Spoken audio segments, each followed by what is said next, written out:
Ram dam dam re re Hare Krishna Krishna Hare Hare Ram ram dam dam re re Hare Krishna Krishna Krishna Hare Hare Ram dam dam re Hare Krishna Hare Ram dam dam re re Hare Krishna Krishna Hare Hare Hare Hare Krishna Hare Hare Ram dam re re Hare Krishna Krishna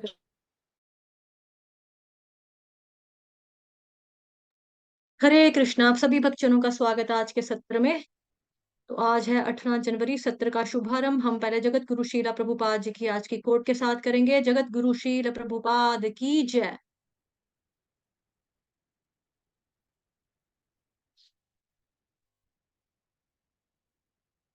हरे कृष्ण माता जी, पंचांग प्रणाम। हरे कृष्ण माता जी, हरे पंचांग कृष्णा। प्रणाम। सभी भक्तों को पंचांग प्रणाम। जगत गुरु श्रील प्रभुपाद की जय। 18 जनवरी। मैं यह नहीं कहता मेरा अनुगमन करो, मैं कहता हूँ भगवान श्री कृष्ण का अनुगमन करो। श्री कृष्ण कहते हैं मेरी शरण में आओ। सर्वधर्मान् परित्यज्य मामेकं शरणं व्रज अहं त्वां सर्व पापेभ्यो मोक्षयिष्यामि मा शुचा। मैं कहता हूँ श्री कृष्ण की शरण में जाओ। क्या कोई अंतर है दोनों में? मैं केवल भगवान श्री कृष्ण के शब्दों को दोहरा रहा हूँ, क्योंकि श्री कृष्ण कहते हैं जो इस गुह्य ज्ञान का प्रचार करता है वह मुझे अत्यंत प्रिय है। हवाई 18 जनवरी 1971। जगत गुरु श्रील प्रभुपाद की जय। जय। भगवद गीता करेंगे। भगवद गीता चैप्टर 7, भगवद ज्ञान, वर्स नंबर 23। श्रीमद् भगवद गीता यथारूप की जय। अंतवत्तु फलं तेषाम् तद्भव तद्भवति अल्पमेधसाम् देवान् देवयजयान् देवयजो यान्ति मद्भक्ता यान्ति मामपि। अनुवाद।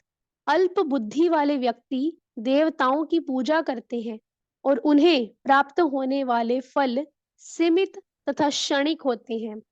देवताओं की पूजा करने वाले देवलोक को जाते हैं, किंतु मेरे भक्त अंततः मेरे परम धाम को प्राप्त होते हैं। हरे कृष्ण माता जी। तात्पर्य। जी माता जी। तात्पर्य जगत गुरु शीला प्रभुपाद द्वारा शील प्रभुपाद की जय। श्रीमद् भगवत गीता के कुछ भाष्यकार कहते हैं कि देवता की पूजा करने वाला व्यक्ति परमेश्वर के पास पहुंच सकता है, किंतु यहाँ यह स्पष्ट कहा गया है कि देवताओं के उपासक भिन्न लोक को जाते हैं जहां विभिन्न देवता स्थित हैं। ठीक उसी प्रकार जिस तरह सूर्य की उपासना करने वाले सूर्य को या चंद्रमा का उपासक चंद्रमा को प्राप्त होता है, इसी प्रकार यदि कोई इंद्र जैसे देवता की पूजा करना चाहता है तो उसे पूजे जाने वाले उसी देवता का लोक प्राप्त होगा। ऐसा नहीं है कि जिस किसी भी देवता की पूजा करने से श्री भगवान को प्राप्त किया जा सकता है। यहाँ पर इसका निषेध किया गया है, और यह क्योंकि यह स्पष्ट कहा गया है कि देवताओं के उपासक भौतिक जगत के अन्य लोकों को जाते हैं, किंतु भगवान का भक्त भगवान के ही परम धाम को जाता है। तो भौतिक जगत में भी जैसे हमने दिल्ली जाना है तो हमने दिल्ली की टिकट कटवानी पड़ेगी, बॉम्बे जाना तो बॉम्बे की टिकट कटवानी पड़ेगी। ऐसा तो नहीं है हाँ जी आपकी फ्लाइट कहाँ जा रही है, कहाँ की टिकट चाहिए आपको, कहाँ जाना है आपने, कहीं की भी दे दो, सारी फ्लाइटें तो एक ही साइड पे जाती हैं।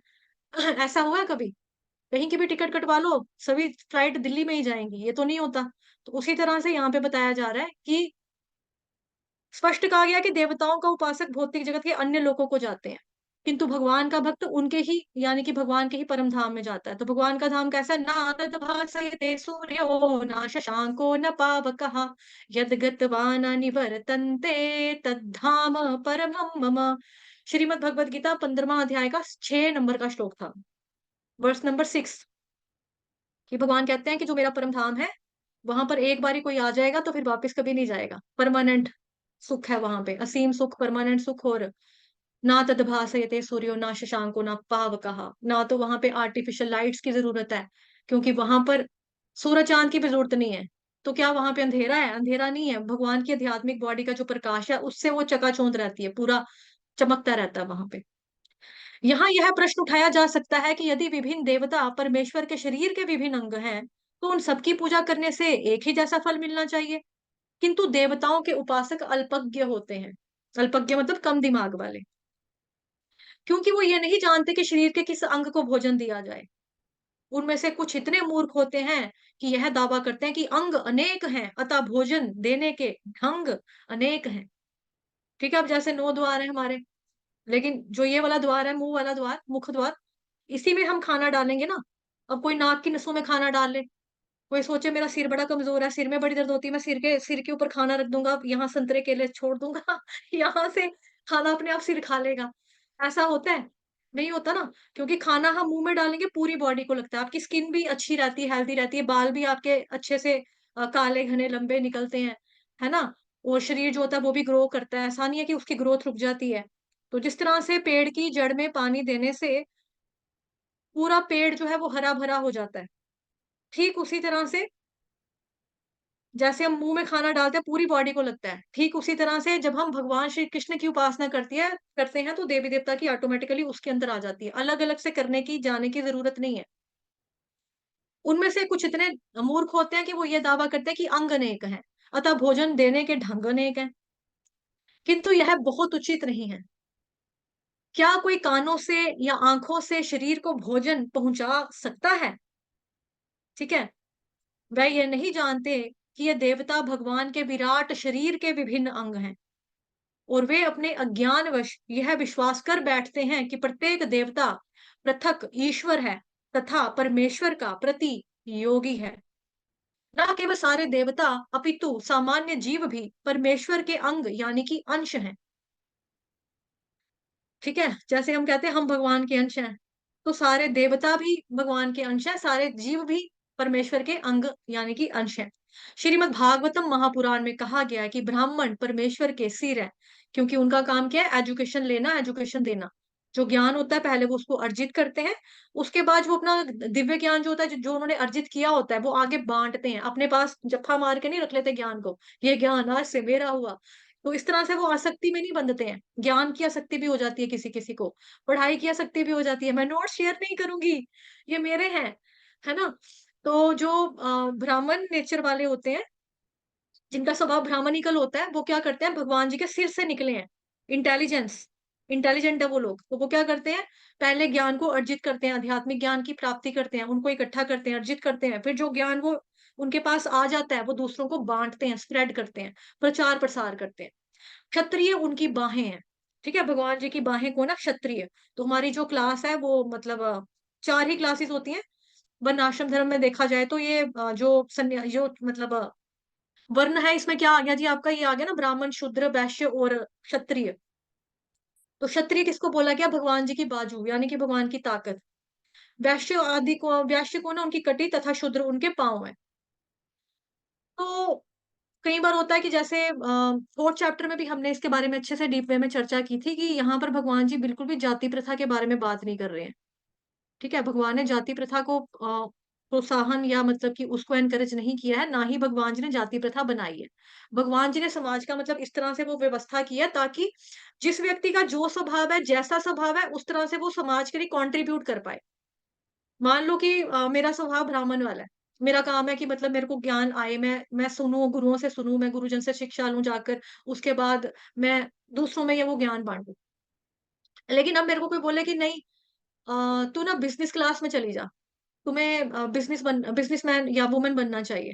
ठीक है, तो मैं बोलूं मेरे को तो बिजनेस आएगा ही नहीं करना, मैं किसी से पैसे नहीं मांग सकती कि ये चीज इतने की है। अगर कोई मेरे को बोलेगा कि नहीं ये तो आप महंगी दे रहे हो, आप 100 रुपए की लगा दो, मैं कहूंगी अच्छा चलो ठीक है, खुद की मेरी 200 रुपीज की आई है, पर मैं उसको बोलूंगी चलो ठीक है आप 100 रुपीज ही दे दो। मेरे अंदर वो कन्विंस करने की पावर नहीं है।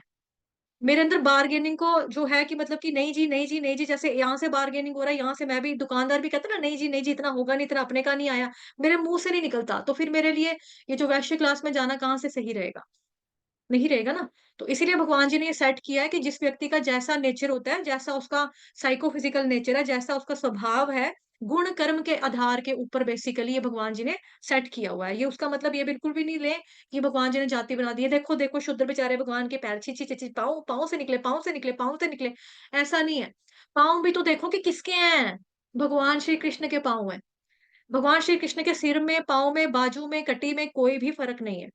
सिर के बाल में, नाखून में कोई भी फर्क नहीं है। वो पूरे के पूरे दिव्य हैं। और वैसे भी अगर इंसान खड़ा होता है, अपने पाँव के ऊपर खड़ा होता है ना, तो पाँव तो सबसे ज्यादा मतलब बेसिक चीज है हमारी। अगर हमें खड़ा होना तो हमारे पास पाँव होना चाहिए। पाँव ही अगर नहीं होंगे तो फिर कहाँ से चलेगा? तो दैट मीन समाज में सभी का अस्तित्व है, सभी की जरूरत है। अगर शूद्र क्लास नहीं होगी तो बाकी जो है वो कहाँ से करेंगे? नहीं कर पाएंगे, है ना? तो इन सबका अलग अलग कार्य है। फिर आ गया जी, यदि कोई देवताओं को तथा अपने आप को परमेश्वर का अंश मानता तो उसका ज्ञान पूर्ण है। ठीक। किंतु यदि वैसे नहीं समझता तो उसे भिन्न भिन्न लोगों की प्राप्ति होती है। जहां देवतागण निवास करते हैं, यह वह गंतव्य नहीं है जहां भक्तगण जाते हैं। ठीक है, भक्तों का जो डेस्टिनेशन पॉइंट है वो देवतागण वाला नहीं है कि भाई मतलब जहां पे देवलोक नहीं है उनका, कि जहां पर देवतागण वास करते हैं, वो नहीं है। वो कह रहे हैं यह वह गंतव्य नहीं है जहां भक्तगण जाते हैं। देवताओं से प्राप्त वर नाशवान होते हैं, क्षणिक भी होते हैं, लिमिटेड होते हैं, सीमित होते हैं, वो टेम्पररी होते हैं। जैसा कि हम 2-3 दिनों से चर्चा कर रहे हैं। क्योंकि इस भौतिक जगत के भीतर सारे लोग, सारे देवता तथा उनके सारे उपासक नाशवान है। जो आया है वो जाएगा, आज नहीं तो कल सबका नंबर आएगा, किसी का नंबर पहले तो किसी का नंबर बाद में आएगा, लेकिन ये बात पक्की है कि नंबर जरूर आएगा। ठीक है, देवताओं से प्राप्त वर भी नाशवान होते हैं। जो देवी देवता हमें देते हैं वो क्या है? नाशवान होते हैं, एक ना एक दिन खत्म हो जाएंगे। आज मेरे पास आईफोन है, एप्पल है, ठीक है, लेकिन कल ये खत्म होगा। आज मेरे पास गाड़ी है, कल ये खत्म होगी। मतलब एक टाइम आएगा ना, कब तक चलेगी ये गाड़ी, कब तक रेड़ते रहेंगे उसको सड़क के ऊपर? कभी उसका मेंटेनेंस तो करवाते रहना पड़ेगा। कभी डेक खराब हो गया, कभी टायर में प्रॉब्लम आ रही है, कभी टायर की हवा चेंज करानी, कभी नए टायर डलवाने हैं, है ना? कभी शीशा किसी ने टूट गया तो शीशा नया लगवाओ। तो छोटा मोटा छुटपुट तो चलता रहेगा। एक दिन ऐसा भी काम आएगा कि गाड़ी ठीक करवा के गाड़ी कहेगी अब मैं नहीं चल सकती। ठीक है, अब मैं नहीं चल सकती, मैं नहीं आगे बढ़ सकती। एक जोक भी होता था ना बचपन में, हम सुनते थे, माई गड्डी इज फसिंग, एक जगह बह के पौ पौ करिंग, ना हिलिंग ना डुलिंग, है ना? एक ऐसा जोक भी था। मतलब गाड़ी का फिर वही हिसाब हो जाता है, एक जगह बैठ के बस पौ पौ करती है, ना हिलती है ना डुलती है। तो फिर उसको क्या करना पड़ेगा? नई गाड़ी खरीदनी पड़ेगी, है ना? तो वो भी क्या है? नश्वर है। इसी तरह से क्या है, क्योंकि भगवान के सॉरी ये जो देवी देवताओं के जो वरदान है, वर है, उनसे प्राप्त की जो चीजें मिलती हैं वो नश्वर क्यों है? क्योंकि वो खुद नाशवान है, इसीलिए। क्योंकि वो खुद भी टेम्पररी ही हैं, दैट्स व्हाई। ठीक। अतः इस श्लोक में यह स्पष्ट कहा गया है, क्या कहा गया है? कि ऐसे देवताओं की उपासना से प्राप्त होने वाले सारे फल नाशवान होते हैं। देवताओं की उपासना कर ली, ठीक है, चीज मिल गई, वस्तु प्राप्त होगी, हो गई, लेकिन फल भी क्या है? नाशवान ही है, परमानेंट नहीं रहने वाला। अतः ऐसी पूजा केवल अल्पज्ञों द्वारा ही की जाती है।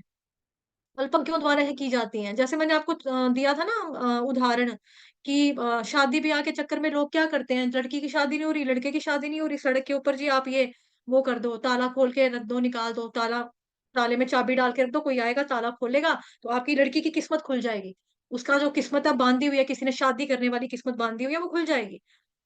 उसके बाद चाहे उसको जुआरी मिले, कबाबी मिले, अय्याश मिले, वो सिरदर्दी किसी और की, लेकिन आपकी लड़की की शादी जरूर हो जाएगी। तो ऐसा क्या है? ऐसी पूजा किसके द्वारा की जाती है? केवल अल्पज्ञों के द्वारा की जाती है। क्षणिक खुशी चाहिए कि हाँ, हमारे घर में सबकी बारातें आई, मेरे घर भी बारात आ गई, चलो ठीक है, शादी हो गई। लेकिन उसके बाद क्या हो रहा है, उसके बारे में कुछ पता नहीं है। उसके बारे में फिर बाद में इंसान अपने आप को कोसता है, पीटता है, यार क्या चट्टी पड़ी थी, ऐसी सिरदर्दी लगाई फालतू, है ना? तो देवी देवता से उपासना जिस सॉरी देवी देवता की उपासना से जो भी फल आपको प्राप्त होंगे वो क्षणिक होंगे, नाशवान होंगे। ऐसी पूजा केवल मूर्खों के द्वारा ही की जाती है, क्योंकि वो छोटी-छोटी खुशियों में ही ना अपनी खुश रहते हैं, छोटी-छोटी चीज़ों में खुश रहते हैं। उनका मकसद जो है बड़ा मकसद नहीं है। लेकिन जो भक्त होते हैं ना, सबसे ज़्यादा मतलब कि वही होते हैं, सबसे ज़्यादा लालची भक्त होते हैं। क्यों? क्योंकि उनको गोलोक वृंदावन धाम चाहिए। अल्टीमेट उनको गोल चाहिए, बड़ा वाला गोल चाहिए होता है उनको, उनका बड़ा गोल है। छोटे-छोटे गोल नहीं है, ब्रह्मलोक ले लो नहीं चाहिए, देवलोक ले लो नहीं जाना है, स्वर्ग लोक अरे नहीं चाहिए, वो तो बिल्कुल नहीं चाहिए। वो इस तरह के होते हैं, फिर क्या चाहिए? फिर कहाँ जाना है? देवलोक, वो सॉरी गोलोक वृंदावन धाम जाना, देवलोक नहीं चाहिए, ब्रह्मलोक नहीं चाहिए, इस तरह से। चूँकि परमेश्वर की भक्ति में श्री कृष्ण भावनामृत में संलग्न व्यक्ति ज्ञान से पूर्ण दिव्य आनंद में लोक की प्राप्ति करता है, अतः उसकी तथा देवताओं के सामान्य उपासक की उपलब्धियां पृथक-पृथक होती हैं। परमेश्वर असीम है, उनकी कोई सीमा नहीं है। देवी देवताओं से मिलने वाली चीजें सीमित है, लिमिटेड है। उनका अनुग्रह है, अनंत है। उनकी दया भी अनंत है। अतः परमेश्वर की अपने शुद्ध भक्तों पर कृपा भी असीम होती है। तो अल्प बुद्धि वाले व्यक्ति जो है बेसिकली वो क्या करते हैं, देवी देवताओं की शरण में जाते हैं, उनकी पूजा उपासना करते हैं, और उनसे जो प्राप्त वो चीजें लेते हैं, उनको मिलती हैं, वो भी वो क्षणिक होती हैं। देखो साफ लिखा है, इसको हाईलाइट कर लो अपनी बुक पर, हार्ड कॉपी जिनके पास है, सबके पास ही ऑलमोस्ट। सीमित और क्षणिक। कौन जाता है देवी देवता की पूजा करने वाले? अल्प बुद्धि वाले व्यक्ति देवी देवताओं की पूजा करते हैं और उनसे प्राप्त होने वाले फल सीमित और क्षणिक होते हैं। देवताओं की पूजा करने वाले देवलोक को जाते हैं, किंतु मेरे भक्त अंततः मेरे परम धाम को प्राप्त होते हैं। ये भगवान जी हमें आगे भी बताएंगे। यान्ति देव व्रता देवान, 9 चैप्टर में, पितृ यान्ति पितृव्रताः, है ना, कि जो देवी देवता की पूजा करते हैं वो देवी देवताओं के बीच में जन्म लेंगे, जो भूत प्रेतों की करते हैं वो उनके बीच में जाते हैं, जो पूर्वजों की करते हैं, पुरखों की या पूर्वजों की, वो उनके पास जाएंगे, यानी पितरों के पास जाएंगे, और जो मेरी पूजा करते हैं वो मेरे पास आते हैं, मुझको प्राप्त करते हैं, है ना। ये भगवान हमें आगे पढ़ाएंगे, 9 चैप्टर में हम पढ़ेंगे इसको। तो अल्प बुद्धि वाले व्यक्ति जो होते हैं वो कहाँ जाते हैं? देवी देवताओं की शरण में जाते हैं। और उनको क्या चाहिए? छोटी छोटी खुशियों में उनका संसार ही लिमिटेड है उसमें, वो उसी में क्षणिक खुशियों में ही खुश रहते हैं, उनको उसी में सुख चाहिए। फल कैसे हैं इनके? क्षणिक और सीमित है। उनका धाम कैसा है? क्षणिक और सीमित है। क्या मेरी वॉइस नहीं आ रही है? भूतनी, हाँ, यस माता जी। भूतानी यान्ति भूतेज्या, बिल्कुल माता जी, धन्यवाद।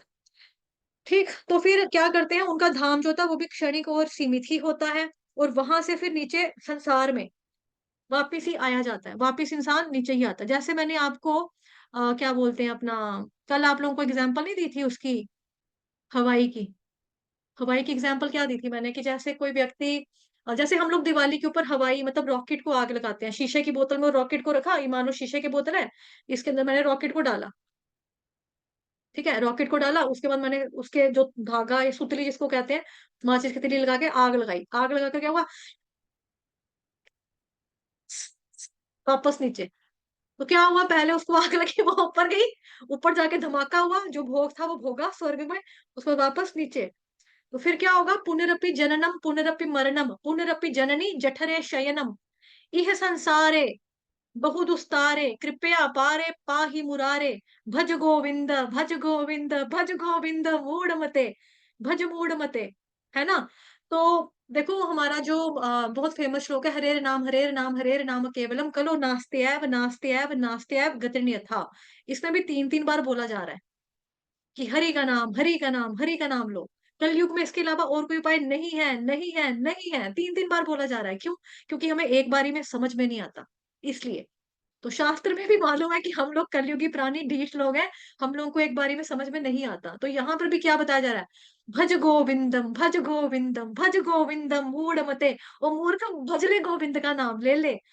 मतलब क्या होगा? बार बार जन्म, बार बार मृत्यु, बार बार माँ के गर्भ में शयन, है ना। पुनरपि जननम पुनरपि मरणम पुनरपि जननी जठर, जठरे किसको बोला जाता है? जठर बोलते हैं पेट को, जठरे शयनम, गर्भ में दोबारा से शयन करना पड़ेगा, रेस्ट करने के लिए वापस यही आना है। 9 महीने की रेस्ट, लंबी रेस्ट मिलेगी ना 9 महीने की। यह संसार है बहुत दुस्तार है, इस संसार से पार जाना बहुत कठिन है, भवसागर है, बहुत मुश्किल है। हे कृष्ण कृपा करके रक्षा करो, कृपा, है ना, कृपया पारे पाही मुरारे, मुरारे किसको कहते हैं? गोविंद, मुरारे, है ना, कृष्ण भगवान को कहते हैं। फिर क्या कह रहे हैं? भज गोविंदम भज गोविंदम गोविंदम भज मूढ़ मते, गोविंद को भजो, गोविंद का नाम लो, गोविंद का नाम जपो, गोविंद से प्रेम करो, क्योंकि भगवान के नाम के अलावा इस भव सागर से पार जाने का अन्य कोई मार्ग नहीं है। तो कलयुग केवल नाम आधारा, भगवान का नाम ही आपका पार, आपको पार लगा सकता है, उसके अलावा अन्य कोई चारा है ही नहीं, और कोई ऑप्शन ही नहीं है हमारे पास। तो बार बार हमें बताया जाता है, बार बार बताया जाता है ना। तो फिर वही वो हाल होगा, हवाई की तरह ऊपर जाएंगे, ठा होगा, भोग करेंगे वहां पे, है ना। तो फिर उसके बाद वापस हमें नीचे ही आना है।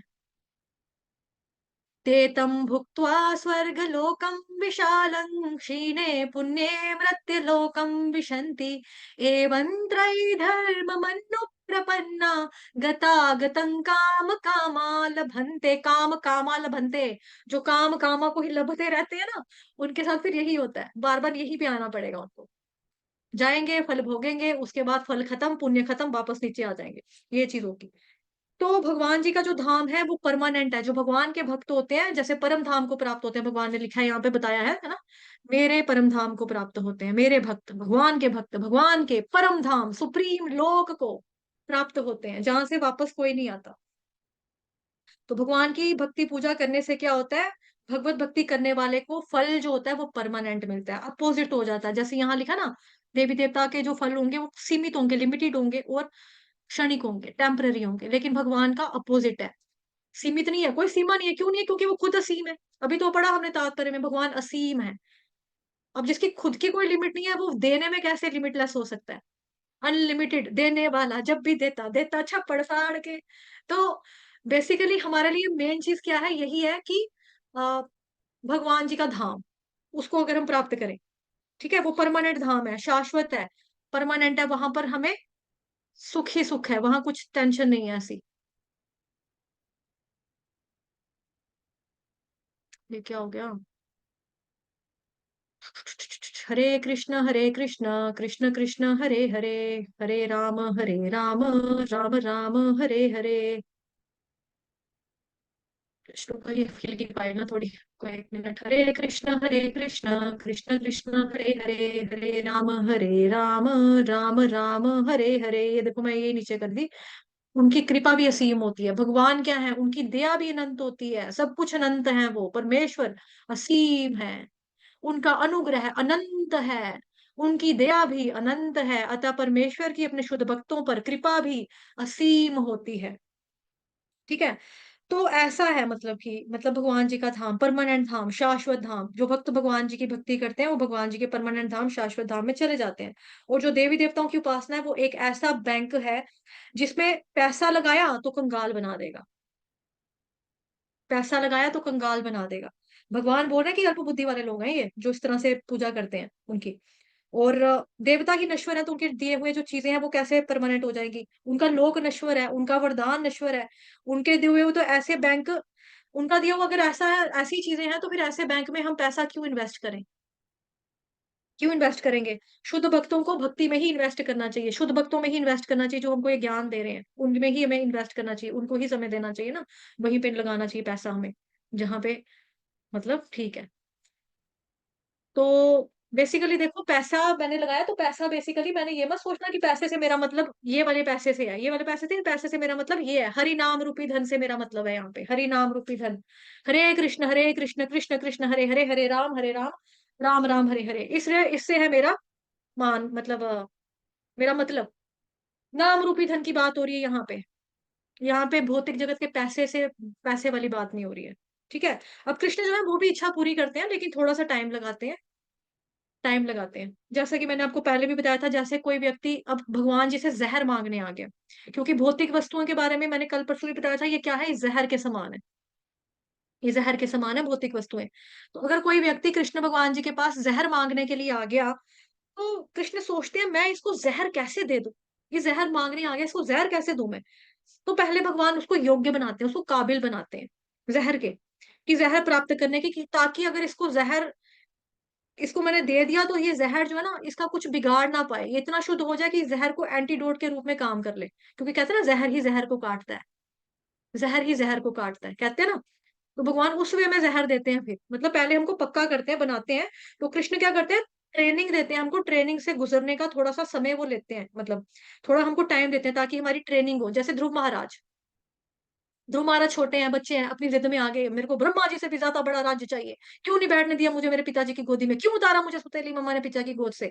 इस तरह से वो चले गए। तो फिर जाते हैं, तपस्या करते हैं, है ना, उनकी भी इच्छा थी मेरे को ब्रह्मा जी से बड़ा राज्य साम्राज्य मिले। भगवान ने क्या उनको नहीं दिया राज्य साम्राज्य? भगवान ने दिया ना उनको राज्य साम्राज्य। लेकिन उससे पहले ध्रुव महाराज ने क्या किया, कठोर तपस्या की, कठोर तपस्या की, ताकि तपस्या से क्या हुआ, उनके दिल का जो रजोगुण था ना वो खत्म हो गया। फिर जब भगवान आते हैं, प्रकट होते हैं, तो उनको कहते हैं, बच्चे हाँ मैं तपस्या से तेरी बड़ा प्रसन्न हूं, बता तुझे क्या चाहिए, पाल दो। भगवान को पता है कि उनको क्या चाहिए था, किस वजह से, किस जिद से वो आए थे। फिर भी भगवान को कहते हैं, नहीं भगवान, मैंने आपके दर्शन कर लिए, अब ये चीजें जो है ना, मतलब कि ये मेरे को, हीरे भी मेरे को शीशे के टुकड़े के समान लग रहे हैं, कांच के टुकड़े के समान लग रहे हैं। भगवान मैंने क्या करना है, मुझे नहीं चाहिए, मैंने आपके दर्शन कर लिए, बस बड़ा है। लेकिन फिर भी भगवान देते हैं उनको, ऐसा नहीं है कि नहीं देते। तो ऐसे ही देवी देवता की पूजा करने वाले अल्प बुद्धि वाले, उनसे प्राप्त होने वाले अंतवतु फलम तेषाम, ठीक है? उस वस्तु का अंत है, क्योंकि उन देवताओं का भी अंत होता है, जो चीज़ वो दे रहे हैं उस चीज़ का भी अंत होगा। हिरण्यकशिपु की भी एग्ज़ाम्पल आती है यहाँ पे, एग्ज़ाम्पल। हिरण्यकशिपु ने क्या किया, 36,500 वर्षों तक ना ब्रह्मा जी की तपस्या की। तो उसके बाद क्या हुआ, वरदान माँगा कि भई मेरे को ना अमर अमर बना दो, मेरे को मैं अमर हो जाऊँ। ब्रह्मा कहते हैं तुझे मैं अमर होने का वरदान कहाँ से दे दूँ? मैं खुद अमर नहीं हूँ। जो चीज़ मेरे पास नहीं है वो मैं तुम्हें कहाँ से दे दूँ? फिर वो कहता है अच्छा, तो आप मुझे नहीं दे सकते हो, तो फिर क्या करना पड़ेगा? मतलब कि उनकी भी सीमा है। ब्रह्मा जी के पास भी मतलब समझने की बात ये है कि ब्रह्मा जी के पास भी लिमिट है कि मैं खुद मरता हूँ, तो मैं तुम्हें कैसे अमर बना दूँ? मैं आपको कैसे अमर बना सकता हूँ? मैं बना ही नहीं सकता, अमरदान कैसे दे सकता हूँ? जो गुण मेरे पास नहीं है, वो मैं आपको कैसे दे दूँ? तो मुझे भी मरना पड़ेगा। तो सीमा के अंतर्गत जो आता है वो दे सकते हैं। मतलब कहा ना, मतलब जैसे ऊपर हमने पढ़ा कि भगवान जी, ये सॉरी, देवी देवता के जो ये भी चीजें होती हैं वो क्षणिक और सीमित है। सीमित का मतलब क्या, लिमिट है इस किसी चीज की। ये नहीं कुछ भी प्रसन्न कर लिया देवी देवता को, कुछ भी मांग लो, कुछ भी मांग लो। अरे चल क्यों नहीं रहा ये रहा सीमित। और हरे कृष्ण कृष्ण कृष्ण हरे हरे राम राम राम हरे हरे। क्षणिक का तो समझ में आ गया ना, टेम्परेरी। सीमित का मतलब लिमिट है, उनकी भी कुछ पावर से लिमिटेड है ना उनके पास, तो इसलिए तो सीमा से वो बाहर नहीं कर सकते। लेकिन कृष्ण क्या है, असीम है, उनकी कोई सीमा नहीं है, वो कुछ भी कर सकते हैं, वो पूर्ण पुरुषोत्तम भगवान श्री कृष्ण है। तो सीमा के अंतर्गत जो आता है देवी देवता वो दे सकते हैं, लेकिन भगवान हमें वो भी दे देंगे जो सीमा से परे होगा, जो सीमा से बाहर होगा वो भी दे देंगे। तो कृष्ण शाश्वत आध्यात्मिक जगत में रहते हैं। और हाँ, अगर हम वहां पे जाना चाहेंगे तो कृष्ण भगवान हमारी उस इच्छा को पूरा कर सकते हैं, करेंगे वो। कृष्ण का यश शाश्वत है, उनका जगत शाश्वत है, उनका धाम शाश्वत है, अनलिमिटेड कैपेसिटी है उनकी, कृष्ण भगवान की। तो कृष्ण की पूजा करने वाले उनके ही धाम को प्राप्त होते हैं। ठीक है, क्लियर है? तो ऐसे ही ना एक बारी क्या हुआ था कि जो हाँ, जैसे देवी देवता की वही सवाल आता है दोबारा से हमारे सामने कि तो क्या हमें देवी देवताओं की शरण में बिल्कुल नहीं जाना चाहिए? हिज होलीनेस नबी विद्या स्वामी जी महाराज कहते हैं, मैंने उनका एक लेक्चर सुना था, तो महाराज जी ने बोला था कि हम जा सकते हैं, देवी देवताओं की शरण में जाना गलत नहीं है, आप जाओ। जैसे हम लोग जम्मू कश्मीर गए, हमारा मन करेगा वैष्णो देवी जाने का, हम जा सकते हैं। यहाँ पे शिव खोड़ी है, यहाँ पर पीर खो है, वहां पे शिव जी की मतलब जामवंत गुफा, वहां पे आपको जाना है जाओ। लेकिन गुरु महाराज जी कहते हैं, महाराज जी बताते हैं, हिजोल्लास नवगेंद्र स्वामी जी महाराज कहते हैं कि आपको जाना है जाइए, लेकिन वहां पे क्या करना है, देवी देवताओं से जाकर भौतिक वस्तुओं की डिमांड नहीं करनी है। भौतिक वस्तुओं की डिमांड नहीं करनी है, वहां जाके भक्ति मांग लो, कृष्ण प्रेम मांग लो, भक्ति मांग लो, तो वो हो जाएगा। फिर पॉसिबल है, आप जा सकते हो, कोई दिक्कत नहीं है, उसमें क्या प्रॉब्लम है, जाइए। तो शिव जी के पास जाना तो जाओ, लेकिन शिव जी को बोलो मेरा मिथ्या खत्म कर दो, मेरा अहंकार खत्म कर दो, मेरा मिथ्या अहंकार नष्ट कर दो, मैं कृष्ण की भक्ति में लग सकूं। ये चीज करो। दो तरह की देखो चीजें होती हैं, ठीक है? एक होता है मतलब कि एक होता है निष्कपट, एक होता है सकपट। एक होता है निष्कपट डिमांड, एक होता है सकपट डिमांड। सकपट डिमांड क्या होता है, जिसमें हमारा कपट है कि मेरे को पैसे दे दो जी, मेरे को अमीर बना दो जी, मेरे को नाम धन दौलत शोहरत फेम चाहिए, पैसा चाहिए, ताकत चाहिए, रुतबा चाहिए, शान चाहिए, ये दे दो मुझे। सारी दुनिया मेरे आगे झुके, सारी दुनिया मेरे को सलाम करे, जहां से मैं जाऊं लोग ऐसे ऐसे करें, ऐसे ऐसे करें। तो ये क्या है, ये सकपट आपकी डिमांड है, सकपट भक्ति है ये। सकपट कुछ चाहिए आपको, ठीक है? या फिर चाहिए कि जैसा हम रोज ही बोलते हैं, मेरी लड़के की शादी नहीं हो रही, मेरे बच्चा पैदा नहीं हो रहा, मेरे घर पोता नहीं हो रहा, मेरी नौकरी नहीं लग रही, मेरा वीजा नहीं लग रहा, है ना? मेरा मेरा बैंक का लोन पास नहीं कर रहा, मेरी प्रमोशन नहीं हो रही, ये सब चाहिए मेरे को। सुंदर बीवी नहीं चाहिए मिल रही, मुझे अच्छी लड़की दिलवाओ। इस तरह से शिव जी की को 16 सोमवार वगैरह इस तरह की करेगा, वो भी देंगे शिव जी, बोले भंडारी, वो तो देंगे। लेकिन ये क्या है, सकपट है। निष्कपट क्या है, हे शिव जी, हे भोलेनाथ, प्लीज मेरा मिथ्या खत्म कर दो, प्लीज मेरा अहंकार खत्म कर दो, ठीक है? ये चीज कर दो। तो फिर और मुझे ऐसा बनाओ कि कृष्ण भगवान जी से मेरा प्रेम बढ़े, मेरी प्रीति बढ़े। तो ये आपकी निष्कपट कृपा है, ये निष्कपट कृपा है भगवान शिव की, ये वो देंगे आपको, ठीक है? लेकिन सकपट कृपा क्या है, वो दे देंगे, चलिए मांग रहे हैं ना, भक्ति तो नहीं मांगा ना। भगवान कृष्ण भी कहेंगे शिव जी से आपस में जब मीटिंग होगी कि भक्ति तो नहीं मांगी ना। नहीं नहीं, भगवान भक्ति का तो नामो निशान नहीं लिया उसने, कहीं दूर दूर तक नाम नहीं लिया। आया पैसे दे दो जी, ये दे दो जी, पैसे पैसे कर रहा था, दे पैसे, सस्ते में पीछा छुड़का इससे। भक्ति नहीं ना मांग रही, क्योंकि भक्ति से क्या होता है, भगवान खुद जब शुद्ध भक्ति हो जाती है तो शुद्ध भक्ति के भगवान कीर्तदास बन के रह जाते हैं, जैसे हमने भक्ति रसामृत सिंधु ग्रंथ में भी पढ़ा है ना। तो कौन होगा जिसको इस तरह से दास बन के रहना पसंद होगा? हमें ही बोलो, हमारे अंदर कितना ईगो है, कितना अहंकार है। तभी तो मैं बोल रही हूँ, शिव जी से मांग रहे हैं तो अहंकार नष्ट करने के लिए बोलो उनको कि हमारा अहंकार खत्म कर दे। हमें कोई घर में बोल दे, भाई बहन छोटा छोटा ही बोल दे कि दीदी पानी पिलाना, देख कितना बदतमीज है, कितना ढीठ है, हाँ मुझे बोल रहा है पानी में, तेरे से बड़ी हूँ, तेरे को पता नहीं लगता, बड़ी हूं मैं तेरे से, खुद जा, खुद उठ, पानी का गिलास ले, नौकर हूं तेरी मैं। इस तरह से हम 1 मिनट में बोल देते हैं, अगर हमसे कोई पानी मांगेगा तो हमें एकदम से ईगो ऐसी आती है हमारे आगे कि इसने मुझसे पानी का गिलास मांग लिया, ये बैठा था कुर्सी के ऊपर, मैं बड़ी हूँ और इसने मुझे जगह नहीं दी। तो ये सारी चीजें क्या है, ये अहंकार ही है ना। हम बड़ा छोटा ये वो बहुत कुछ देखते हैं, बहुत चीजें देखते हैं, बट नो डाउट इसका मतलब ये जो छोटे बच्चे हैं यहाँ पे क्लास में बैठे हो, वो इसका मतलब ये नहीं लेंगे कि हमको बड़ों को रिस्पेक्ट नहीं देनी है। अगर हम बैठे हैं तो कोई बड़ा आ गया, हमें उसको सीट नहीं देनी है, ऐसी बात नहीं है। या कोई आपका पानी मांग रहे हो, किसी से पानी नहीं पिलाना है छोटे को, ऐसा बड़ों के लिए भी मैं नहीं कह रही हूँ। मतलब मैनर्स का तो ध्यान रखना है हमें अपना। लेकिन यहाँ पे जो एग्जाम्पल देना था वो दिया मैंने, ठीक है। तो ये चीज है।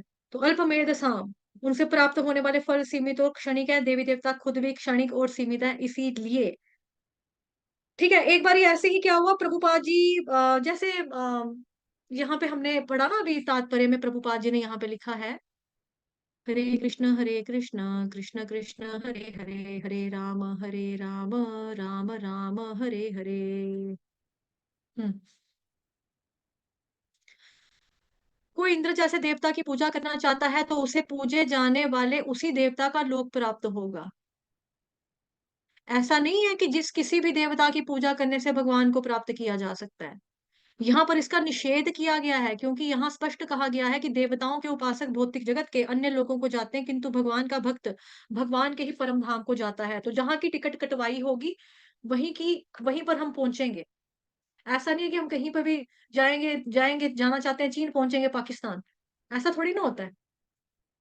अब मान लो मेरा नाम अब सोनू है, ठीक है, हमारे मोहल्ले में एक और सोनू है, तो वो सोनू सोचेगा सारे इनके मतलब कि किसी भी सोनू के घर में चला जाऊंगा तो मुझे वही वाला सोनू मिलेगी जहां पे मैं जाना चाहता हूँ। ऐसा थोड़ी ना होता है, ऐसा नहीं होता ना। तो हम जिस भाव से भगवान की भक्ति करते हैं उस भाव के साथ हम जाते हैं साथ में, एक ये चीज भी है, ठीक है।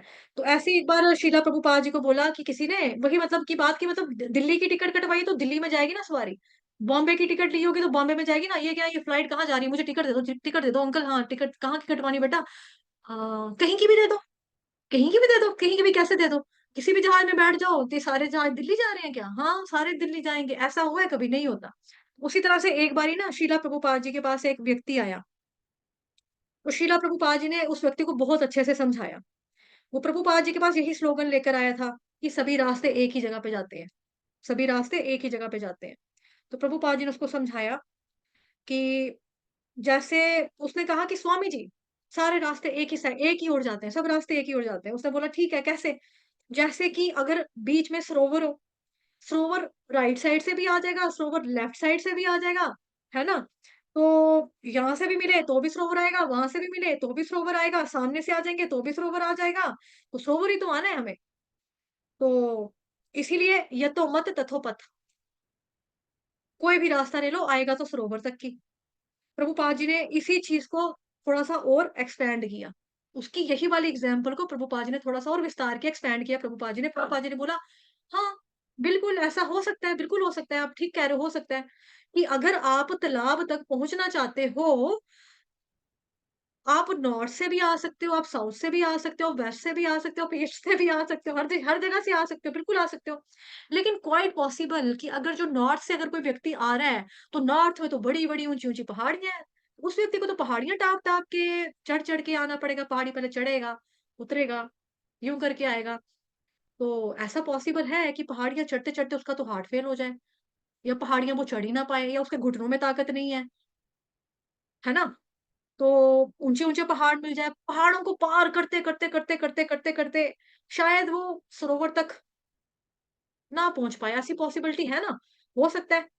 और ये भी हो सकता है कि आप वेस्ट से आ रहे हो और वहां पे रेगिस्तान मिले और रेगिस्तान पे चलते चलते चलते चलते आपको प्यास मिले, प्यास से आपका हाल बेहाल हो जाए और सरोवर को तलाश कर रहे हो आप, दूर है सरोवर जहां पे पानी है, तो हो सकता है आपकी बीच में ही मृत्यु हो जाए, फिर आप तालाब तक पहुंच नहीं पाओगे। और साउथ के रास्ते से अगर आप पाओ तो वहां पे तो बड़े बड़े सांप हैं, बिच्छू हैं, तो हो सकता है किसी को रास्ते में सांप बिच्छू काट ले, फिर वहां पे प्राणी मर गया अगर, तो फिर तो वो सरोवर तक नहीं पहुंच पाएगा। लेकिन एक जो रास्ता पूर्व यानी कि मायापुर से आ रहा था, उस रास्ते से अगर आप आए तो सरोवर तक आप पहुंच जाएंगे। ठीक है, हालांकि सब रास्ते सरोवर तक आ रहे हैं, बट बाकी रास्ते कुछ ट्रबलसम है, ट्रबलसम रास्ते हैं, हो सकते हैं कष्ट वाले हो सकते हैं। श्रीमद् भगवत गीता अध्याय 12 भक्ति योग श्लोक संख्या 2। श्री भगवान उवाच। पहले एक से शुरू करते हैं। अर्जुन उवाच एवं सततयुक्ता ये भक्तास्त्वां पर्युपासते ये चाप्यक्षरमव्यक्तं तेषां के योगवित्तमाः। श्रीभगवानुवाच मय्यावेश्य मनो ये मां नित्ययुक्ता उपासते श्रद्धया पर्योपेतास्ते मे युक्ततमा मताः।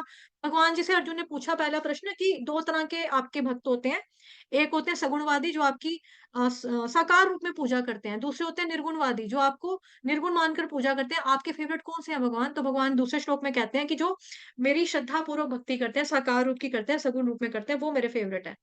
फिर भगवान कहते हैं, सॉरी जो अर्जुन कहता है, फिर बाकी वाले जो है वो भगवान कहते हैं ये नहीं है कि वो जो रास्ता है वो मेरे तक नहीं आएगा, आएगा लेकिन उस रास्ते में बहुत ही क्लेश है। क्लेशोदिक्तरस्तेषाम् अव्यक्ता सत्यचेतसाम् अव्यक्ता हि गतिर्दुःखं देहवद्भिर्वाप्यते। कि भगवान वहां बताते हैं कि ये जो रास्ता है बड़ा कष्ट वाला रास्ता है, कष्टप्रद रास्ता है। तो वही प्रभुपाद जी बता रहे हैं कि ये रास्ता ठीक है, जाएगा, जाएगा एक दिन, लेकिन कष्टों से निकलना होगा। कष्टों से गुजरते गुजरते अगर किसी के अंदर पानी कम हो तो पहले ही वो मर जाएगा। फिर तो इस तरह से जो इम्तिहान होगा वो तो उसमें फेल हो जाएगा ना, वो ट्रबलसम रास्ता हो सकता है। तो हमें सरल मार्ग, व्यवहारिक मार्ग को लेना चाहिए। सरल मार्ग क्या है? भक्ति योग सरल मार्ग है। बाकी जितने भी योग हैं वो एक सीढ़ी सीढ़ी की तरह है। जैसे हम पढ़ते हैं ना भक्ति लैडर पड़ा हुआ है ना, उसमें क्या होता है, जो भक्ति योग सीढ़ी होती है उसमें क्या होता है कि आपने लिफ्ट में चढ़े, सीधा 10th फ्लोर का बटन दबाया, 10वें मंजिल के ऊपर आगे चले गए अपनी बिल्डिंग का खोलकर दरवाजा। लेकिन जो व्यक्ति लिफ्ट का इस्तेमाल नहीं कर रहा वो सीढ़ियों से जा रहा है, पहला फ्लोर, दूसरा, तीसरा, चौथा, ऐसे सो ऑन करते करते 10th तक जाएगा। पौड़ी पौड़ी चढ़ता जा, जय माता दी करता जा। उससे क्या होगा, उस थकावट भी होगी, है ना, प्रॉब्लम होगा। तो आसान रास्ता क्या है? आसान रास्ता है लिफ्ट वाला रास्ता। भक्ति योग वही लिफ्ट की तरह कार्य करती है। भक्ति योग का पालन करना चाहिए हमें। लेकिन इसका मतलब ये बिल्कुल भी नहीं लेना कि मैंने बोला ये आसान रास्ता है।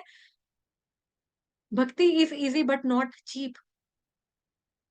भक्ति सस्ती नहीं है, आसान नहीं है। ठीक है, इस चीज का भी ख्याल रखेंगे। तो ये चीज है, भगवान कह रहे हैं कि कर सकते हैं, मतलब जो देवी देवता की शरण में जाता है करता है, इनडायरेक्टली मेरी पूजा करता है, लेकिन त्रुटि पूर्वक है ये, सीधा सीधा ना करके दूसरे तरीके से कर रहे हैं, इनडायरेक्ट वे में मेरी ही करते हैं, लेकिन क्लियरली नहीं कर रहे। तो सारे भक्त भगवान तक नहीं जाते। जहां की टिकट आप कटवाओगे वहीं पर आप जाएंगे। दिल्ली की टिकट होगी तो दिल्ली, बॉम्बे की टिकट होगी तो बॉम्बे, बेंगलोर की होगी तो बेंगलोर। टिकट कहाँ की काटे, कहीं पे भी काट दो, सारी टिकटें एक ही मतलब सारी फ्लाइटें एक ही जगह जा रही हैं, ऐसा बिल्कुल नहीं होता। इसलिए देवी देवता की पूजा करते जो करते हैं वो कहाँ जाते हैं, उनकी पूजा करने वाले उनके पास जाएंगे। मेरी पूजा करने वाले मत भक्त मेरे पास आएंगे, भगवान कह रहे हैं। जो मेरे भक्त होते हैं वो मेरे पास आते हैं, मुझे प्राप्त करते हैं। इस तथ्य को भगवान ने यहाँ पर क्लियरली बताया है कि अल्टीमेटली हमें किसकी शरण में जाना चाहिए, तो हमको चूज दिमाग के साथ करना चाहिए कि कृष्ण भगवान जी की शरण में ही हमको जाना चाहिए। अगर हमको भौतिक इच्छाएं इच्छाएं भी हैं, उनकी पूर्ति भी करनी है, तब भी हमको कृष्ण के पास ही जाना चाहिए। भगवान भौतिक इच्छाओं को पूरा करते हैं और ऐसे तरीके से भौतिक इच्छाओं को पूरा करते हैं कि हमारी कोई भी भौतिक इच्छा जो होती है फिर वो बाकी नहीं रहती, फिर वो बाकी रहती ही नहीं है। भौतिक इच्छा का एक एग्जाम्पल, भौतिक इच्छाओं की पूर्ति, हाँ कोई और बकाया हमारी इच्छा रहेगी नहीं, भौतिक इच्छा। इस तरह से भगवान उसको फुलफिल करते हैं। हरे कृष्णा माता जी। हरे कृष्णा। हरि बोल। माता जी को शायद सुनाई नहीं दे रहा, को होस्ट मैडम। चलिए ठीक है। वाञ्छा कल्पतरुभ्यश्च कृपा सिन्धुभयेव च पतितानां पावनेभ्यो वैष्णवेभ्यो नमो नमः। अनंत कोटि वैष्णव वृंद की जय। जगत गुरु शील प्रभुपाद की जय। श्री कृष्ण चंद्र भगवान की जय। ग्रंथराज श्रीमद् भागवतम महापुराण की जय। श्रीमद् भगवत गीता यथारूप की जय। आज के आनंद की जय। आप सभी भक्तों की जय। हरे कृष्णा। जी माता जी। हर ग्रेस राधिका उल्लासनी देवी दासी माता जी, आपने हाथ उठाया है? शायद गलती से उठ गया इनका हाथ भी। ओके। नहीं नहीं, मैं बात कर रही हूँ। आपने आज क्लास बहुत अच्छा दिया, इतना हंसा हंसा कर ना दिमाग में पल्ले में पूरे डाल दिया। पता लगता है भी क्लास से एकदम हजम हो गई, एकदम और याद कृष्ण हो गया जगत सब गुरु कुछ। शीला प्रभुपाद की जय। और कृष्ण गुरु महाराज की जय। Thanks, excellent class. आपकी मेहरबानी माता जी, आपकी कृपा। आप जैसे बड़े भक्त नहीं, बैठे हैं, वैष्णव हैं, ब्राह्मण दीक्षित बैठे हुए हैं यहाँ पे आशीर्वाद देने के लिए, साक्षात धन्यवाद आपका बहुत बहुत। बहुत अच्छी क्लास। आप थैंक और यू। आशीर्वाद हो और अच्छे से हम भक्ति करें और अच्छे से बहुत सेवा अच्छा कर कर सकें। रहे हो। थैंक यू माता जी। ठीक है जी। ठीक है फिर, हरे कृष्णा सभी को।